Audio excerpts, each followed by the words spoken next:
Vamos ver as novidades para esse jogão? E, por favor, roda esse VT logo que eu tô segurando meu riso. Cadê esse negócio da Kombi? Meu Deus do céu, rodou. Flamengo e Fluminense é sempre um clássico que mexe com as emoções do torcedor. Nos últimos 4 anos, os dois times estiveram na briga na disputa pelo estadual. O rubro-negro venceu em 2020 e 2021 e o tricolor em 2022 e 2023. Um duelo que tem sido cada vez mais equilibrado e com a rivalidade ainda maior. As equipes já tiveram o primeiro confronto esse ano e quem saiu com a vitória foi o Flamengo, com direito a um golaço de Cebolinha. Agora a partida será pela semifinal do Carioca e com um sabor especial. O Flu quer ir em busca do tricampeonato, enquanto o Fla quer manter a invencibilidade na competição de 5 jogos contra o rival. A gente sempre encara essas decisões. Sabemos que são 2 jogos muito difíceis, muito importantes para nós. E a gente está totalmente focado e fechado para chegar da nossa melhor forma. O Fluminense chegou a ser líder do Carioca, mas acabou vendo o rubro-negro terminando a primeira fase na frente, com 27 pontos, sendo 8 vitórias, 3 empates e nenhuma derrota.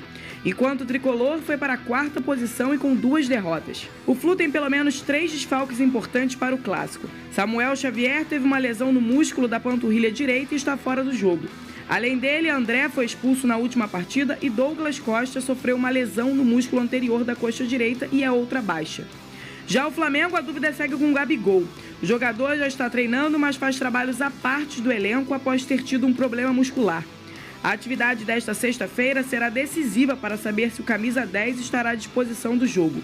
O novo zagueiro Léo Ortiz fez o 2º treino no Ninho e fez atividades com o restante do grupo. Ele já está inscrito e pode ser relacionado para o duelo. Por ter ficado em 4º lugar, o Flu não tem a vantagem de se classificar caso a soma dos resultados seja igual. Os 2 times já ganharam títulos esse ano e vão para mais uma partida importante que promete ser bem disputada.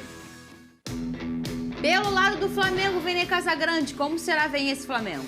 Como eu acredito que venha, Rossi no gol, Varela na lateral direita, Fabrício Bruno, Léo Pereira, e aí fica a dúvida do Vinha ou Ayrton Lucas. Vamos ver o que o Tite vai botar na lateral esquerda. O meio de campo sem nenhuma novidade também. E o ataque também seria uma novidade. A gente já sabe qual é o time que o Flamengo tem a campo, qual é o time titular, digamos assim. De La Cruz atuando de 2º volante, para mim um grande destaque do time nas últimas atuações do Flamengo. Então a dúvida é em relação à lateral esquerda.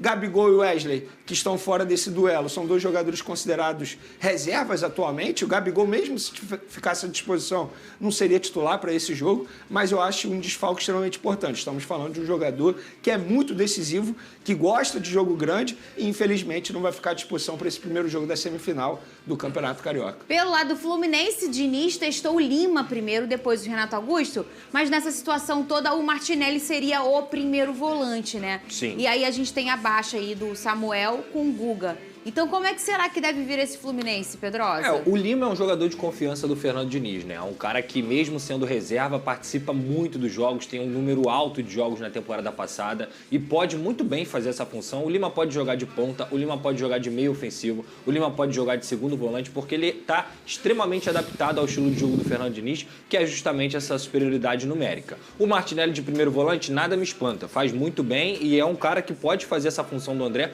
com tranquilidade, lembrando que o André foi expulso na última partida. O Fluminense não vence um clássico, a gente estava comentando isso aqui, desde o 4-1 contra o Flamengo na final. São 11 partidas sem saber o que é vencer o clássico. Então, mais do que a questão tática, técnica, mais do que o Fernando Diniz, ele tem que virar essa chave justamente para que o Fluminense encare o Flamengo como um clássico. Claro, o Fla-Flu é diferente. Já dentro do Fluminense, já há justamente esse sinal de alerta ligado, essa informação que eu recebi, porque esse desempenho em clássicos não é normal. Não é normal. O Fluminense não pode ter um desempenho de 11 clássicos sem ganhar. Sim. A gente está falando aqui de um dos melhores times do futebol brasileiro. Como é que fica 11 clássicos sem ganhar? Clássico pode ser um jogo comum, vale qualquer coisa como qualquer outro, mas de forma teórica é algo que vira a chave do ambiente, vira a chave do time. E o Fluminense está precisando dar essa resposta para o torcedor em 2024. E aí ficaria o Fábio, o Guga, já sem o Samuel Xavier, né? Thiago, Felipe Melo, Marcelo. Aí o Martinelli, Lima, Keno, Arias,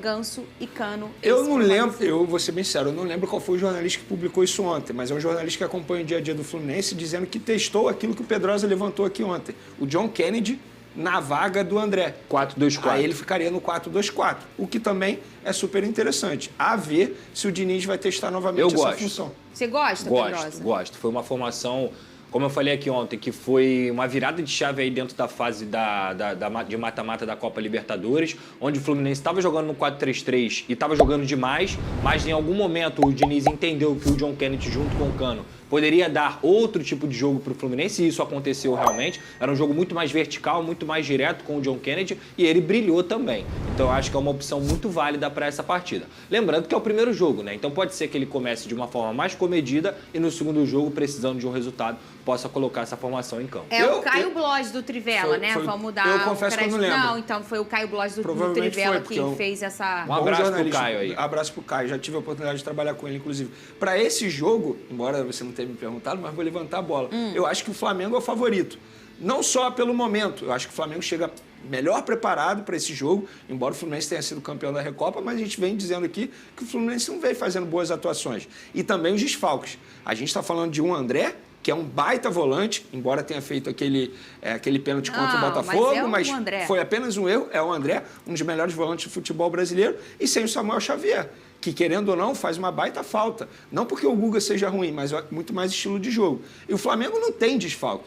Tem desfalque do Gabigol, mas o Gabigol, teoricamente, é reserva. E do Wesley também, que é reserva. Então, para esse duelo, eu boto o Flamengo como favorito. Eu acho que de toda essa bossa aí, retrospecto ruim em clássicos, que o Flu talvez não venha apresentando o seu melhor futebol, apesar de eu não concordar isso em o que eles fizeram na Recopa, eu acho que foi excelente, eles estavam de fato focados nessa competição e tá tudo bem, eu faria o mesmo, mas eu acho que o maior problema de todos esses é realmente a ausência do André. Ah, sem dúvida. Na minha opinião, né? Não só pelo espírito, mas pela qualidade técnica dele. O André é um cara que entra em Fla-Flu realmente de forma diferente. Ele joga demais, ele consegue aparecer para poder receber essa bola, fazer essa transição, ele marca demais também, porque, eu repito, o André é criado no Fluminense, então ele sabe exatamente o que significa um Fla-Flu. Dito isso, eu entendo também como o Venê, tá? Para mim, o favorito para essa partida de amanhã, pelo momento, é o Flamengo. O Flamengo mais um time mais estruturado, com o Tite que arrumou essa defesa, uma equipe mais completa, os desfalques eles são no banco de reservas e são jogadores que não vêm sendo tão utilizados assim, mesmo que o Gabigol entre com frequência. Ele não é um cara, meu Deus, o Gabigol é sempre o Gabigol, mas pro time titular do Flamengo, ele não tá fazendo falta. E o Pedro tá jogando demais, então eu vejo um Flamengo mais pronto para essa partida. No campo, vai rolar a bola e tudo vai morrer. Tudo que a gente está falando aqui vai morrer e volta a ser o clássico que a gente já conhece. Aí onde separa os homens dos meninos. É verdade. Não tem jeito. Ô, Venê, Thiago Maia tá fora oficialmente do Flamengo? Ufa! Acabou a novela? Ufa! Eu acho que a diretoria escutou a gente. Pô, Não, peraí. Libera o cara, Ô, Alex, vê uma música de final de novela mexicana. Bota aí, novela mexicana. Aí põe a música enquanto o Venê fala do Thiago Maia. Enquanto o Alex escuta a música, vai falar... Rapidinho, o Cleiton... Perfeito. Tudo ok? Cleiton Silva foi anunciado pelo Vasco da Gama, atacante de 25 anos, que veio do Casa Pia. O Vasco vai pagar €1 milhão pelo empréstimo, vai jogar 5 jogos e já vai ter a obrigação de compra. Isso aí é para facilitar o pagamento e o Vasco vai fazer mais um pagamento de €2 milhões no ano de 2025. 70% do Cleiton é do Vasco, 30% fica com o Casa Pia. Achou, Alex? A Achou? música? Mas olha só... Como a novela é longa, dá tempo de eu começar e ele botar a música. Ah, então pode Vamos ir lá. que vai começar. Fim da novela, ufa, Thiago Maia é jogador do Internacional, não é mais atleta do Flamengo. Vai, Alex, bota a música. Aí, ó. Vamos lá. Final dessa novela, Venê. Isso, nos 45 do segundo tempo, no fechamento da janela, Flamengo e Lille chegaram a um acordo ontem. O Flamengo ficou com €2.850.000 e o Lille ficou com o restante. €1.150.000 dos €4 milhões que o Internacional ofereceu pela contratação do jogador por 50%. Venê, e os outros 50%? 25% continua sendo do Flamengo, 25% continua do Lille. Mas Venê, o Internacional anunciou o jogador como empréstimo. Calma, o Venê vai explicar. Foi assim porque não daria tempo de trocar a documentação com o Lille, clube francês, por conta do fuso horário. Como a janela fechava ontem, o que Flamengo e Internacional fizeram? Flamengo empresta o volante Thiago Maia ao Internacional até o fim da temporada, com obrigação de compra por esses valores que eu acabei de mencionar. Então, o jogador será comprado com certeza, pelo Internacional junto ao Flamengo. Venê, mas quando o Flamengo vai receber? Uma parte será agora, outra parte no ano que vem e a outra parte no outro ano.